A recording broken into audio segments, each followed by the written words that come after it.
ബംഗ്ലാദേശിൽ പൊതുതെരഞ്ഞെടുപ്പ് പുരോഗമിക്കുന്നു. പാർലമെന്റിലെ 300 സീറ്റുകളിലേക്കായി 1981 സ്ഥാനാർത്ഥികളാണ് മത്സരരംഗത്തുള്ളത്.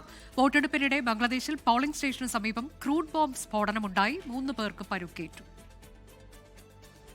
ബംഗ്ലാദേശ് മുൻ പ്രധാനമന്ത്രി ഖാലിദ സിയയുടെ മകനായ താരിഖ് റഹ്മാന്റെ നേതൃത്വത്തിലുള്ള ബംഗ്ലാദേശ് നാഷണലിസ്റ്റ് പാർട്ടിയും ജമാഅത്തെ ഇസ്ലാമിയുടെ നേതൃത്വത്തിലുള്ള 11 പാർട്ടികളുടെ സഖ്യവും തമ്മിലാണ് പ്രധാന പോരാട്ടം. 2024 വിദ്യാർത്ഥി പ്രക്ഷോഭത്തിന് നേതൃത്വം നൽകിയ നഹീദ് ഇസ്ലാം രൂപം നൽകിയ പുതിയ പാർട്ടിയായ നാഷണൽ സിറ്റിസൺ പാർട്ടിയും ജമാഅത്തെ ഇസ്ലാമി സഖ്യത്തിലാണ് ഉള്ളത്. വിലക്ക് നിലനിൽക്കുന്നതിനാൽ ഷെയ്ഖ് ഹസീനയുടെ നേതൃത്വത്തിലുള്ള അവാമി ലീഗിന് തെരഞ്ഞെടുപ്പിൽ പങ്കെടുക്കാനാകില്ല. പൊതുതെരഞ്ഞെടുപ്പിനൊപ്പം തന്നെ ഭരണഘടനാ പരിഷ്കരണത്തിനായുള്ള ജൂലൈ ചാർട്ടറിന്റെ ഹിതപരിശോധനയും നടക്കുന്നുണ്ട്.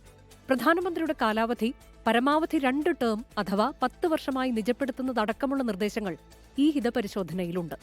പുറത്തുവന്ന സർവേകളിൽ BNPക്കാണ് വിജയസാധ്യത കൽപ്പിക്കപ്പെടുന്നത്.